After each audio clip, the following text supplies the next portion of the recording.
Sometimes rereads are better. It's time for the next step in my chronological reread of Stephen King. It's time for Pet Sematary.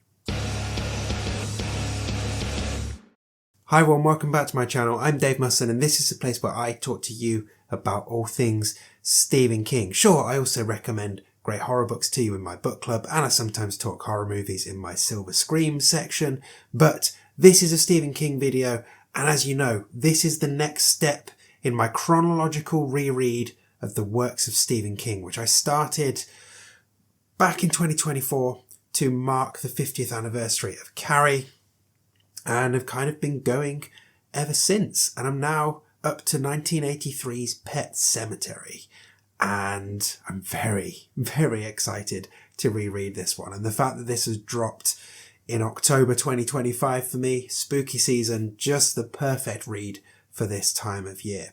So what I'm going to do in this video is the same as I've done in all of my chronological reread stuff. You can check out the full playlist right up there. But I am going to vlog my experience of rereading this book. These videos will be quite spoiler heavy because I will be talking about what's happening in the book as I'm reading it. So maybe if you haven't read this one yet, wait until you have and then come back. And you can also check out my 19 Reasons to Read Pet Sematary, which is not quite as spoiler filled. Anyway, I do my vlog. And then there's a comprehensive analysis section at the end where I give you an overall review. I check how Pet Sematary scores against my Stephen King bingo card, which is a fun thing I made that has 19 items on there that crop up time and time again in Stephen King's books. I give you 3 pros and 3 cons, so 3 things I really liked, 3 things I didn't like. I pick out some of the things I noticed for the first time on this reread. So that's character names, links to other Stephen King books, all of those kind of things. I pick out some of my favourite bits of writing, and I give the book a score out of 5 and see where it sits in my overall ongoing rank. And this time we're going to be ranking we're going to be ranking Pet Sematary out of 5 reanimated cats. And of course, I would love to know your rating out of 5 for Pet Sematary as well. And then once this video is done, I'll be back tomorrow with another video going through some of the 1-star reviews of Pet Sematary on Goodreads, but we'll get to that at another point. However, before we jump into the vlog, a couple of bits of housekeeping to do at this side of the video. So I'm going to show you my editions of Pet Sematary and let you know which one I'm going to be reading for this reread. But before that, I'm going to talk a little bit about the background to Pet Sematary and a little bit about my relationship to it and what I'm hoping for from this reread. So let's go. So Pet Sematary then came out on the 14th of November 1983. A busy year for Stephen King, 1983. And Pet Sematary is infamous among the canon of King because this was the book that scared him so much that he wasn't going to publish it. So he wrote this story while he was doing a teaching gig at the University of Maine, and he and his family were basically living in the same house that Lewis and Rachel moved to, in this lovely house on a very busy road that uses up animals. King's daughter's cat got used up on that road, and it was all sparked, this entire story, by King's then toddler, Owen King, running off towards the road and King chasing him and just pulling him back in time and stopping him getting smooshed on the road himself. And then his brain started going into this what if. And he wrote this really dark, terrifying, scary story that, like I say, scared him. And when he read it, he kind of realised, oh God, this is horrible.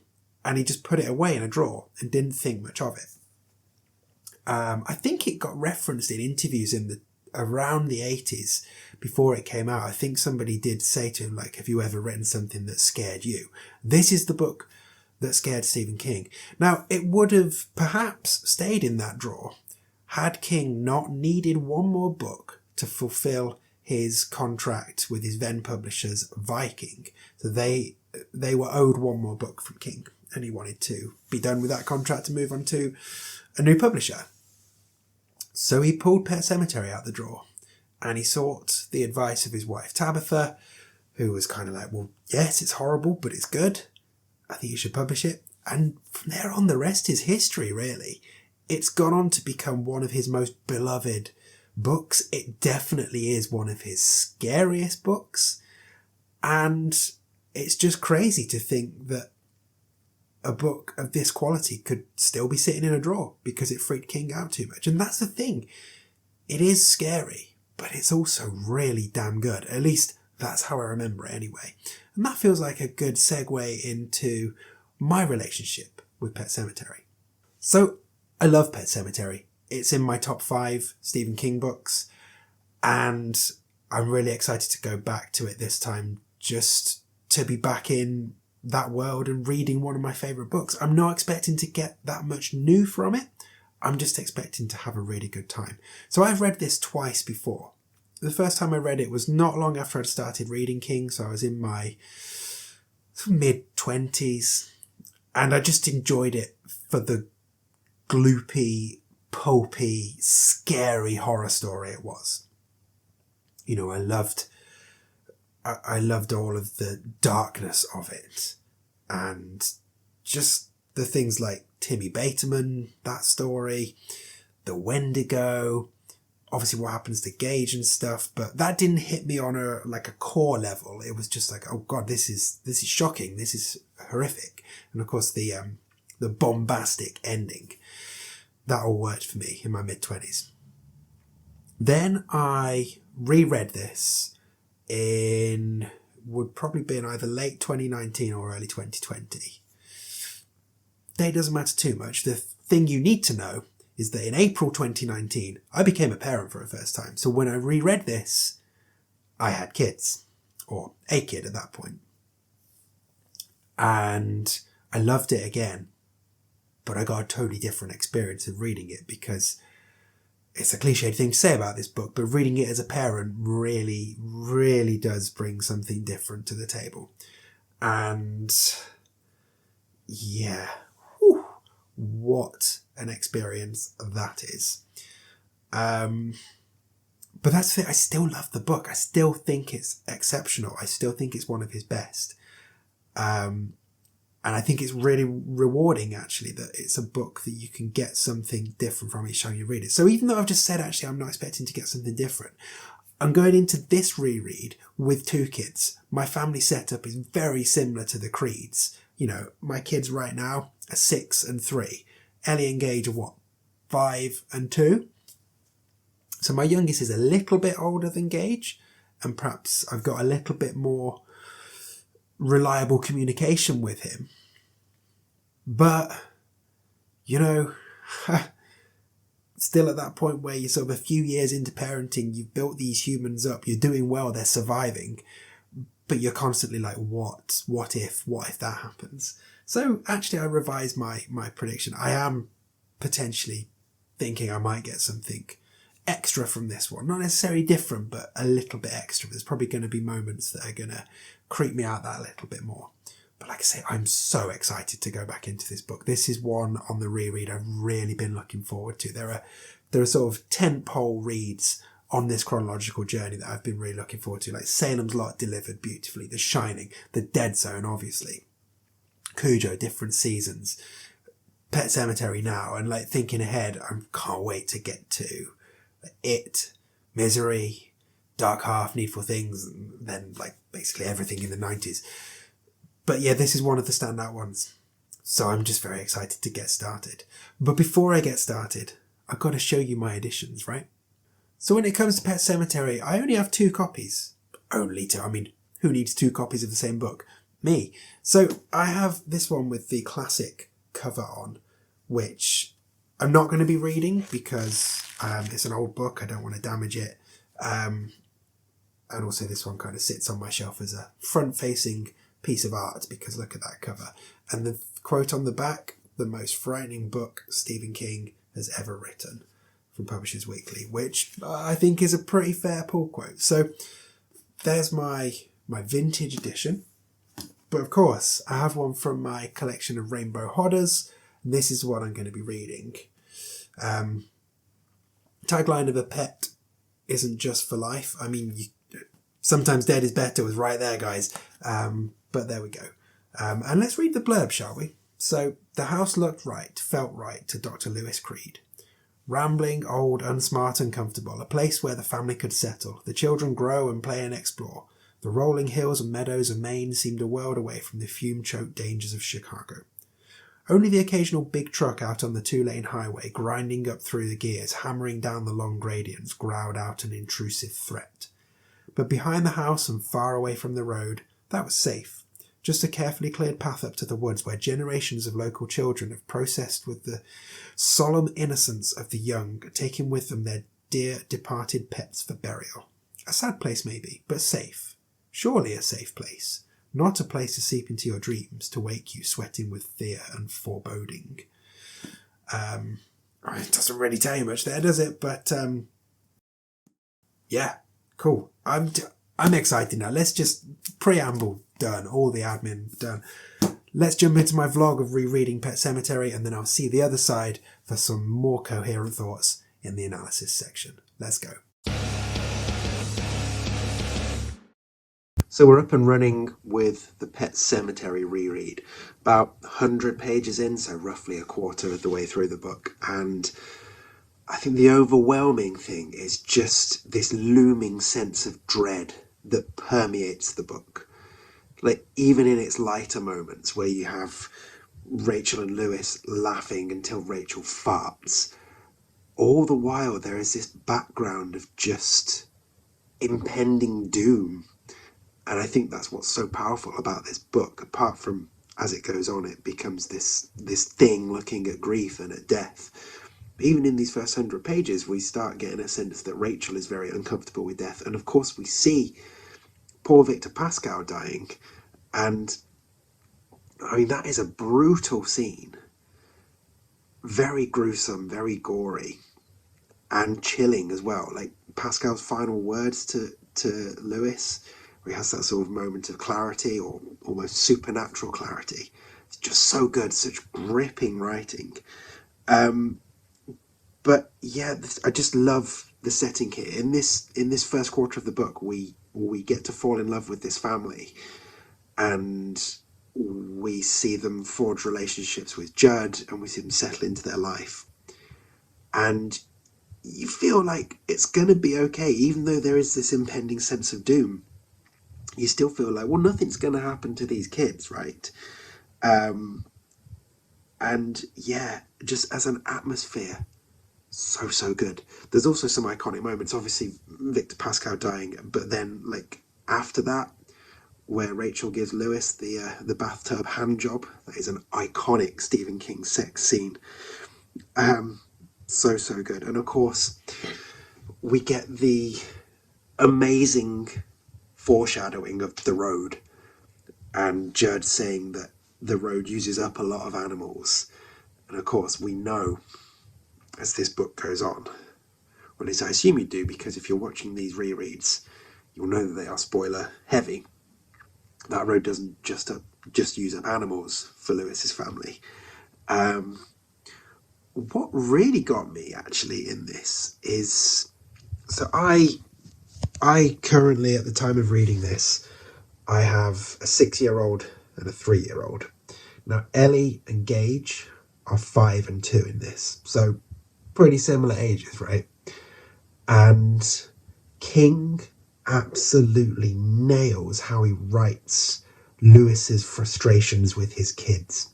Like when they're losing their shit, they're having a meltdown, or just stuff's happening, like all the stuff that happens like when they first get there, and Gage is crying because of one thing or other, gets stung by a bee, Ellie falls off the swing. They're both just tired and ratty and just losing it over anything.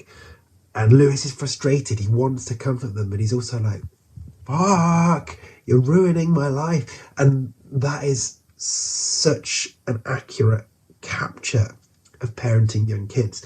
And that comes up time and time again in this book. Like, yeah, young children are great and they bring a lot of joy, but they're also hella frustrating. And, you know, this whole daydream Lewis has of just ditching his family and running off to Disneyland. Like, I get that. I totally get where that's coming from. You can tell that King was writing this at a time when he had young children. So just brilliant. I really, really enjoyed that. There's loads of stuff for the section I'm going to bring up later of the stuff I noticed for the first time. So I'll save that for then. And of course we get the great line of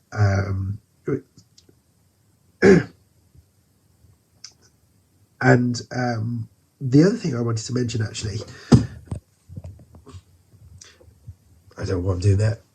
The other thing I wanted to mention was actually something from King's intro, and I'd forgotten this. So in his intro he talks about how, so this was written basically when they were staying in the same house that the Creeds are in. It's like that's what it's based on. They were staying on this busy road, and King's daughter's cat gets used up by the road, and she's there the night after they have a pet cemetery on their land as well. And after they bury the cat in the pet cemetery, she gets really upset, and she's stomping around saying, like, God should have his own cat. God shouldn't have my cat. And that's a line that makes it into the book. Something I'd forgotten was that this whole Genesis, this whole book, this is the book that King scared himself with and thought he would never publish until he kind of needed an extra book to get out of the publishing deal and decided to go for it. I'm rambling. What I'd forgotten was that the whole spark came from young Owen King, like 2 or 3 at the time, playing his favourite new game at that point, which was run away from Mummy and Daddy. He ran towards the road, and there was a truck coming, and Stephen King chased him and got him and pulled him back at the last minute. And of course, his mind went to the what if, and the what if is that book. Now, as soon as I read that in the intro, I remembered it. I was like, yeah, of course. And yeah, absolutely. Someone like Stephen King would write that. But then that got me thinking to my own parenting experience. And earlier this year, I had something similar. So my youngest, I was out with both of my boys. We were walking round to visit their grandparents, my in-laws. They were both on their scooters, and my in-laws live off a road that is on quite a steep hill. Not a busy road, but a road nonetheless. And my youngest got scooting and went down the hill and pushed away and was gone. And like I was running, couldn't catch up with him, and all I could see ahead of me was him going down the path, wobbling all over the place. There's a road immediately to his right, and then a road coming off that he was going straight for. And thankfully, there was no traffic, but he ended up wobbling and wobbling and wobbling. He could easily have just smacked onto the larger of the 2 roads at any point. He was wearing a helmet, but he would have done himself some damage. Or there could have been a bus coming, there could have been cars coming, or as it happened, he wobbled and wobbled and wobbled and then went into the road that split off the main road. And obviously a car could have been coming from either direction there. And thankfully, he sort of wobbled and fell off at that point. And he did hurt himself, but he was okay and he was safe. And we patched him up.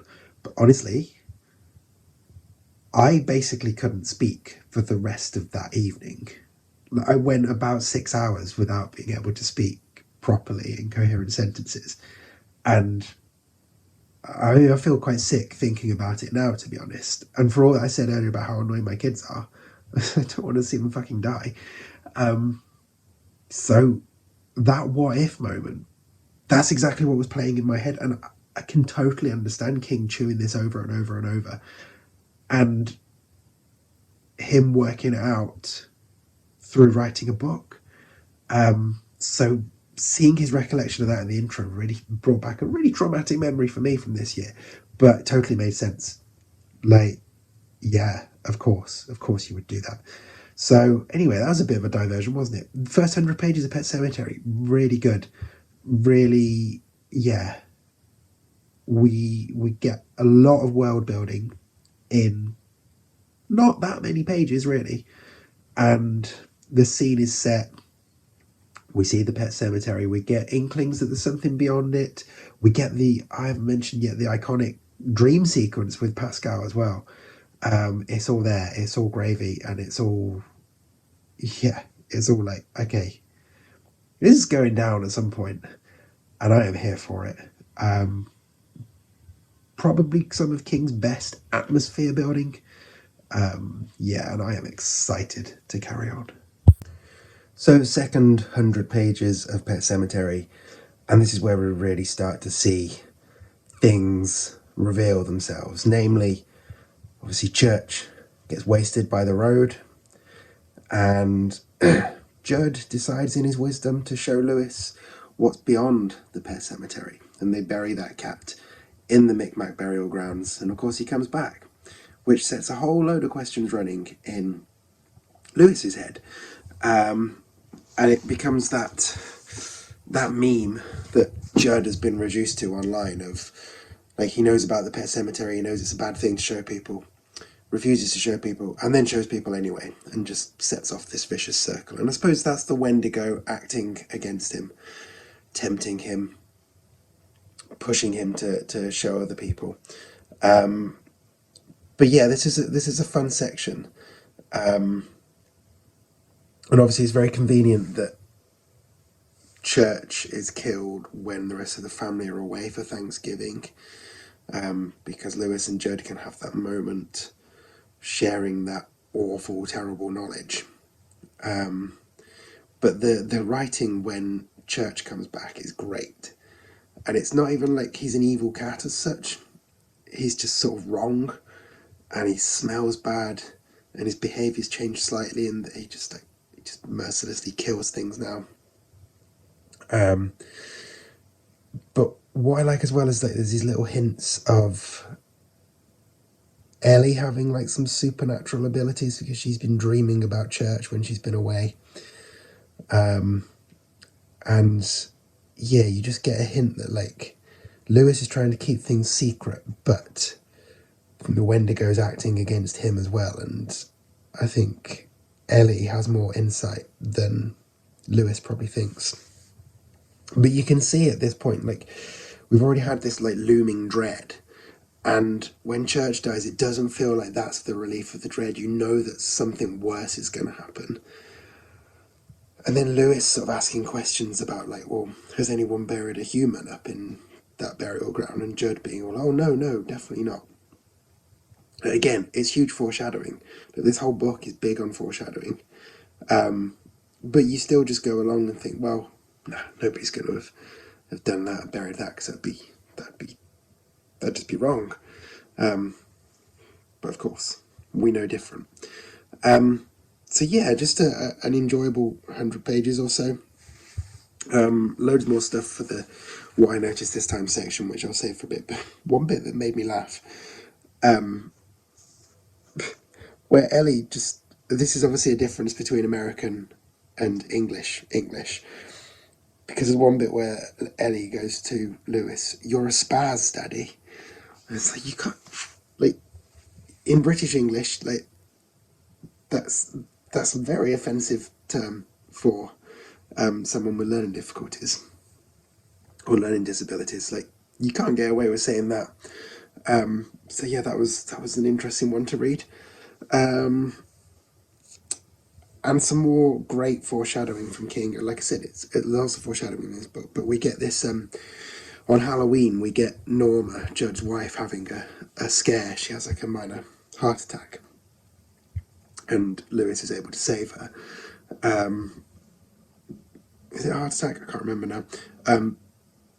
But yeah, we just get this line of like 10 weeks before the thing that would actually kill her. And again, you're reading again, oh, perhaps that's the thing we've been dreading. But then we're not that invested in Norma as a character. But yeah, just one of those lines of like, this person would be dead in 10 weeks. And yeah, it's such a condensed timeline, this story. And so many bad things happen. It's hinted at the start of the books, like, it mentions like all these bad things happening. And yeah, you just, at this point, you're just starting to feel like you have to go and tick them all off as they happen. So yeah, great, continues to be excellent. And I'm pretty sure the next 100 pages are where it gets really devastating. I just remembered something from the first part of Pet Sematary that I didn't mention in my vlog. truly scary at seeing how things have changed from the 80s, because Lewis, his mortgage on his house is for just 12 years. I mean, look at mortgages now. Terrifying. Okay then, the next 100 pages or so of Pet Sematary. And let me tell you the bits that we go through here. So we learn about the story of Zelda from Rachel, which is absolutely horrific. And then we have this beautiful day of Lewis and Gage out flying the kite.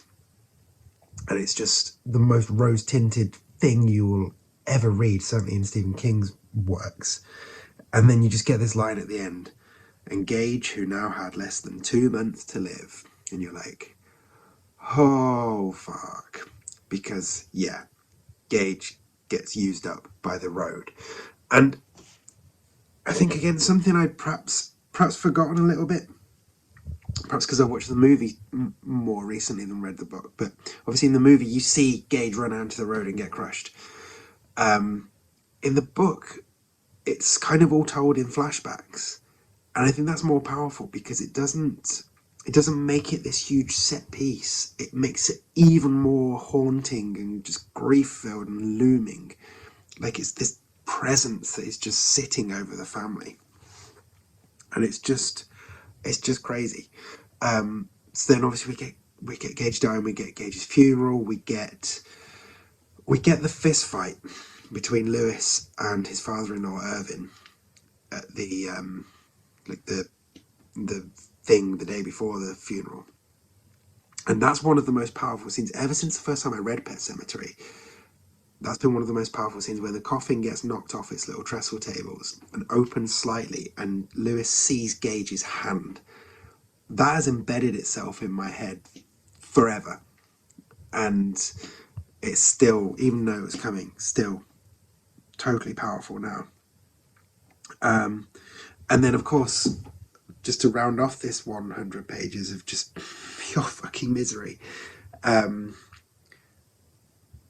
we get Lewis and Judd having another session, and Judd finally revealing that there was indeed a human who had been buried in the Pet Sematary, and we get the Timmy Bateman story, which is also a really, truly terrifying part of this book. Not just the fact that he can come back from the dead, but how much Timmy Bateman, the undead Timmy Bateman, knows, and just how sad his dad is, even though he's got him back, and how he ends up like a sort of murder-suicide thing to get rid of it. Just so harrowing. And like, just in those 100 pages, it's like the pure poisonous essence of this book. And I don't mean poisonous that it's poisonous if you were to drink it. If you were to distill it down into a drink, it would be poisonous, because it is just bleak and misery and just horrendous. And yet, in terms of a piece of literature, it is amazing. Like the contrast between Gage and Lewis's day with the kite versus the stuff in the funeral home, and just the misery at looking back, and the painful, detailed description of Gage running off. And don't forget, this is based on King going, what if I hadn't caught my own son when he went running off? So you see it all in slow motion, and it is just so powerful. Just incredible. But there's just so many great bits of writing, like the way part 2 opens. So part 1 of the book, we close with the kite, and we get that sort of line of like, Gage is going to die in 2 months. And then part 2 opens. It's quite a long paragraph, but I'm going to read it because I think it just sets the scene for the second half of this book magnificently. So, it's probably wrong to believe there can be any limit to the horror with which the human mind can experience. On the contrary, it seems that some exponential effect begins to obtain as deeper and deeper darkness falls. As little as we may like to admit it, human experience tends, in a good many ways, to support the idea that when the nightmare grows black enough, horror spawns horror. That one coincidental evil begets another, often more deliberate evils, until finally blackness seems to cover everything. And the most terrifying question of all may be just how much horror the human mind can stand and still maintain a wakeful, staring, unrelenting sanity. That such events have their own Rube Goldberg absurdity goes almost without saying.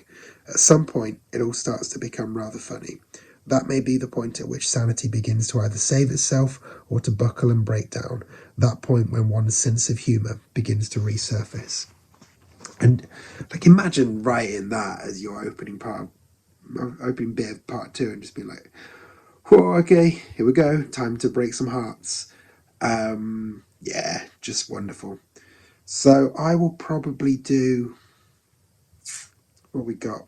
Oh, we're still up to page 100. Yeah, probably 2 more of these updates. Let's see. So not actually loads to go through for the next 100 pages or so, apart from obviously Lewis tricking his family to go off to Chicago so he could go and dig up his own son and bury him in the Micmac burial grounds. I mean, that whole sequence is just horrendous. Awful, horrible, haunting, brilliantly written, but just horrible. But we get this resurfacing of the idea that perhaps Ellie and now Rachel are becoming a bit supernatural, because Rachel lands in Chicago and immediately turns around and comes back. And what I do like in this section is we see the way the Wendigo and the burial grounds are working to do the will of the burial ground. So it's allowing Lewis to get into that cemetery and dig Gage up and get out again without being seen. There are a couple of moments as a police car going past and the dog barking and stuff, but he's able to hide himself and he gets away. He even leaves his keys in his car and nobody steals his car. It all just happens. Yet at the same time, that place, that spirit, makes Judd fall asleep and miss Lewis coming back. And also just makes Rachel miss one of her flights, makes her car not start properly, just puts these blocks in the way, all the way, and it's just delaying any possible option for someone to intervene and stop Lewis from taking Gage over the deadfall and burying him in that dirt. And it sets us up for what's going to be a thrilling climax. About 70 or 80 pages left or so. A shadowy figure has come back, has taken something shiny and silver from Lewis's bag, and it's go time. So let's wrap this thing up. So the final few pages of Pet Sematary, I mean, there's not much to say here. It just goes, doesn't it? It just, we're fully flying now. Gage is killing people. Lewis is coming and killing Gage, setting fire to the house, burying Rachel. It's just all just crazy, bombastic last few pages. And then that ending, we just get Rachel come back and you just hear that gravelly voice of, darling. So good. So good. I don't think there's much I can add in this vlog here other than say that it's just pure 100-mile-an-hour horror for those last few pages, and I love it. So let's get into the analysis section, shall we? Okay, Pet Sematary reread done. It's time for the big analysis section. So in this part of the video, I'm going to be going through the Pet Sematary score on my Stephen King bingo card. I'm going to be giving you 3 pros and 3 cons, so 3 things I liked and 3 things I didn't like. I'm going to be picking out stuff I noticed for the first time on this reread, so that's character names, links to other King events, all of that kind of stuff. I'm going to be going through some of my favourite passages from Pet Sematary, and then I'll be giving this book a score out of 5. And if you remember from the start, we're doing out of 5 reanimated cats, and don't forget to let me know your score out of 5 in the comments. But before all that, an overall review of Pet Sematary. So, what a magnificent piece of horror literature. Even this, my 3rd read of this book, it still cuts like an undead toddler wielding a scalpel. So I mentioned in the start my experience of reading this, reading it in my 20s and sort of just being enamoured by the horror of it all, reading it as a new parent and being horrified by it all. This time, I think I was expecting perhaps to be hit differently on the kids' side, but actually the thing I really took away from this read was just the looming sense of dread and threat and just like bad juju that is there throughout the entirety of this book. I'd never really appreciated it before, but right from page one there is this oppressive, looming thing. I guess it's the Wendigo, right? But it's right there from the start, and it's a deeply uncomfortable atmosphere and just sets your expectations perfectly from the very start of this book. So this book contains some of King's most horrifying and horrific writing, stuff like Timmy Bateman, Gage, the Wendigo, Zelda, all of those kind of things. But it also contains some of his most powerful and most heartbreaking writing as well. There's a train. Train! At least it wasn't a truck, right? You know, I've always said that this is a really powerful portrait on grief and on death, and I still believe that 3 reads into this now, and I find it fascinating the juxtaposition King gives us between Rachel and Lewis. So Rachel is just so terrified of death and talking about death because of her childhood trauma, whereas Lewis, because of his work, he's so much more pragmatic and realistic about it, and they have to work together as a team of parents to broach the subject of death with Ellie in particular. But then, of course, it all doesn't really matter in the end, because the Wendigo gets in charge, and when that thing gets behind the wheel, like, you're just on a highway to hell, right? I think the other thing that really hit me this time, and I talked about it in the vlog, was King musing on the whole what if he hadn't managed to snag his own son near that road, and what might have happened, and how that spawned into this book. And I talked about my experience of chasing my younger son down a road as he was wobbling all over the place on his scooter. And yeah, it just shows the brilliance of King's imagination, because he let that thing build to the point where he had to write it down, and then it scared him so much, so he put it away, and then he eventually published it. And what he published was a masterclass in horror writing. And it all came from something that could have been just unbelievably tragic. And yeah, I just find it staggering that just asking yourself that question, what if, can lead to something this sensational. So sometimes, as we know, dead is better, but also sometimes rereading great books is a really, really good thing to do. This, still for me, King's scariest book, and it's one that is just going to live with me forever, and I'm so glad to have reread it yet again, and I'm already looking forward to the next time I venture back up to Ludlow. So there's the review done. Let's go into these other sections, shall we? And we'll start off with the Stephen King bingo card. Right, so you might remember, if you've been here before, the Stephen King bingo card that I created a while back, just for a bit of fun really. It's kind of picking out 19 cliches that you see time and time again in Stephen King's work. Things like the reference to 19, a story being set in Maine, there being a magical Negro, all of those kind of things that come up time and time again. And I, as I'm going through this rereading, just checking these books off on the bingo card and seeing how much they score out of 19. Pet Sematary scores 10.5 out of 19, which puts it just above Different Seasons, just below The Stand, and level with The Dead Zone. So those things I spotted were set in Maine, obviously, set in a small town with dark secrets, of course. We get the phrase full dark, we get references to 19, we get some amazing sex, we get instances of a character laughing until, in this instance, they farted. We get the premonitions, not the premonitions, we get the foreshadowing, that's the word I'm looking for, the whole, this was the last time so-and-so was seen alive. Like here, it's Norma's going to die in a few weeks from a heart attack, and oh, at that point Gage had less than 2 minutes to live, and you're like, what? What else we got? Blue chambray shirt, of course. We've got tendons creaking in the neck. We've got brand names galore. And I've given half a point for the category I have as the old man, young kid friendship relationship, because Lewis Creed is not a kid, but he does build that sort of relationship with the old man Judd. So half a point there. So 10.5 out of 19 on the bingo card. Okay, on to pros and cons next. So I'm going to start with 3 pros, 3 things about Pet Sematary that I really liked.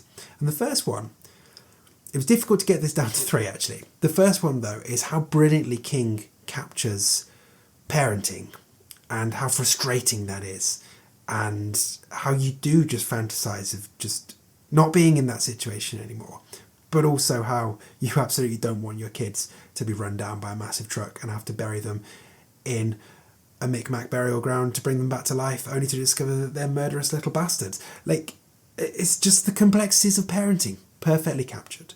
Second thing I really liked, Zelda. That story has traumatized millions of people, and it's on the page and on the screen as well. But on the page, truly horrific. And just, King perhaps sometimes goes over the top with flashbacks and backstory, but it's so worth it when you get something like The Tale of Zelda. The third, it's a tie. I know this is cheating, but it's my video, so I can do what I want. It's a tie between the Wendigo scene, where we don't fully see it, but we don't need to fully see it because it is terrifying, and Lewis is terrified enough for all of us. That, superb writing, but also the little snippet where Lewis and Irvin are having a fight. They knock Gage's coffin off, and it opens just enough for Lewis to see Gage's hand.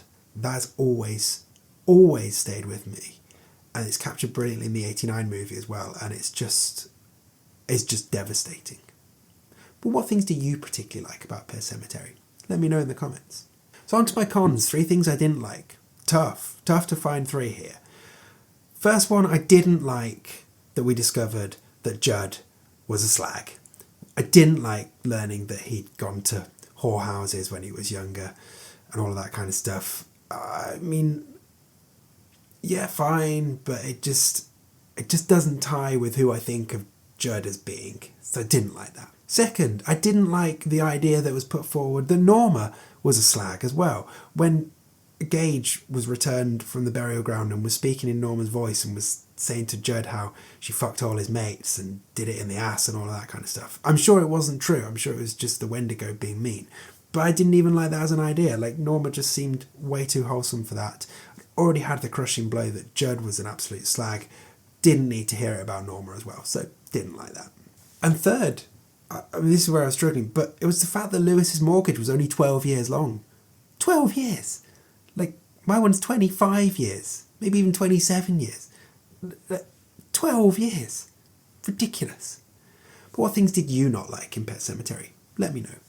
Right, it's time to go through some of the things I noticed for the first time. So these are like links to other King books, character names, place names, events that remind me of things that pop up again. You get the gist. Let's get into it. So, there is reference to a big old St. Bernard who went rabid downstate a couple of years ago. We know who that is, old Cujo. We get mentions of Bangor and Derry. We get the phrase no great loss, which is a phrase that comes up time and time again in The Stand, in that chapter where we're sort of seeing people who survived the plague and then died anyway. We get mention of using tussocks as stepping stones through patches of water, which is something that we see in The Girl Who Loved Tom Gordon. We get a character's surname of Bowie, which we see again in The Colorado Kid. We get someone called Ruth Hodges that made me think of Bill Hodges. And I think Ruth Hodges was based in Chicago as well, which is kind of close to where the Hodges books are set, so who knows. We get a point where Lewis is thinking of a line from Maurice Sendak, and of course King has very recently collaborated with Maurice Sendak, even though Maurice Sendak is dead. It's the Pet Sematary in action, folks. Check out my video of Hansel and Gretel if you want to see more about that. We get reference of a car being driven from by someone from Haven in Maine, which is the setting for the Tommyknockers. We get some characters singing the chorus of Instant Karma, which is the inspiration for The Shining, or at least where the title comes from. When Church has had his balls chopped off, no more did he walk like a gunslinger. There you go. We get reference to a St. Christopher medal, which seems to be the thing in early King works. Everyone seems to have a St. Christopher medal for luck. We get a character remembering how they crossed a railroad trestle as a boy, which made me think of the body. We see Lewis digging a Cadillac of a grave for a cat, which made me think of Dolan's Cadillac, weirdly enough. We get the line, all work and no play makes Jack a dull boy, which is obviously from Shining, Kubrick version, which King doesn't like, but he references in just about every book. We get Church presenting a dead crow, which is like, oh, he's killed Randall Flagg. Interesting. We learn that Zelda deliberately pissed the bed, which is something we see again in Dolores Claiborne, deliberately soiling the bed. We get a vulture kite that Lewis and Gage are flying, which is the same brand of kite as in Cycle of the Werewolf, I think. And of course, we see Rachel drive past a road sign for Jerusalem's Lot, and she thinks, what an odd name for a town. And that's everything I spotted. So let me know if I missed anything in the comments. Okay, time to read some of my favourite passages, and there's loads that I want to go through here, so let's crack on with it. The first one is on page 240 of my edition, and it's just this. The soil of a man's heart is stonier, he thought, and the wind sang its bitter black song, and not so many miles distant, Norma Crandall, who had once knitted his daughter and son matching caps, lay in a grey steel American eternal coffin on a stone slab in a Mount Hope crypt. By now the white cotton the mortician would have used to stuff her cheeks would be turning black. Next up is just one sentence. This is where Lewis is going to dig up his son. This wasn't wild work, it was the work of the mad. Another short one here. So this is when they're sort of preparing for Gage's funeral. Then he followed his wife hurriedly down the aisle for the ritual examination of a coffin which had been made in Storyville, Ohio, a place where Gage had never been and where he was not known. That just really gets you, right? But my favourite passage, it's a long one, but I'm going to read it because it's really powerful. He got Gage under the arms, aware of the fetid dampness, and lifted him that way, as he had lifted him so often from his evening tub. Gage's head lolled backwards all the way to the middle of his back, and Lewis gagged again as he saw the grinning circlet of stitches which held Gage's head onto his shoulders. Somehow, panting, his shoulders spasming from the smell and from the boneless feel of his son's miserably smashed body, Lewis wrestled the body out of the coffin, then out the grave. Alas, he sat on the verge of the grave with the body in his lap, his feet dangling in the hole, his face a horrible livid colour, his eyes black holes, his mouth drawn down in a trembling bow of horror and pity and sorrow. Gage, he said, and began to rock the boy in his arms. Gage's hair lay against Lewis' wrists, as lifeless as wire. Gage, it will be all right, I swear. Gage, it will be all right. This will end. This is just the night. Please, Gage, I love you. Daddy loves you. Lewis rocked his son. Okay then, so let's round it off with a score out of 5. So we're doing 5 reanimated cats, and I'm giving it 5, or technically I'm giving it 4.9, because it's currently second in my ranking, just behind The Dead Zone, just above Different Seasons. Pet Sematary is currently top of the 1980s, and yeah, it's a 5-star review, but I'm putting 4.9 in because gotta have some differentiation at the top. So it's currently second, just before The Dead Zone, but my god, what a brilliant book. What a fun experience rereading it. So what better thing to do next in my next video, so come back and watch that, than to go over to Goodreads and see what people who've given this 1 star, 1 out of 5, think of it. That'll ruin my good mood, won't it? But that's for another day. Thank you for watching this far. I hope you've enjoyed it. I'm going to throw a few plugs at you because you've made it this far. Everything's linked below, but those things I want to plug are my collection of short stories, Once More Around the Sun, my Stephen King trivia book, my range of Stephen King themed band shirts, like my, oh no, this is my Free Palestine one. I do have a Misery one like this, but Free Palestine. And the fact that you can become a constant viewer, you can become a member of this channel, get exclusive content, early access to regular content, loads of fun stuff like that. If none of that works for you, no worries. Just watching these videos makes a huge difference. Subscribe if you haven't done so already. Tell a friend so they can come on board too. And yeah, join me again very soon to read some 1-star reviews of Pet Sematary. But otherwise, we're just about done on this next step of our reread. Take care.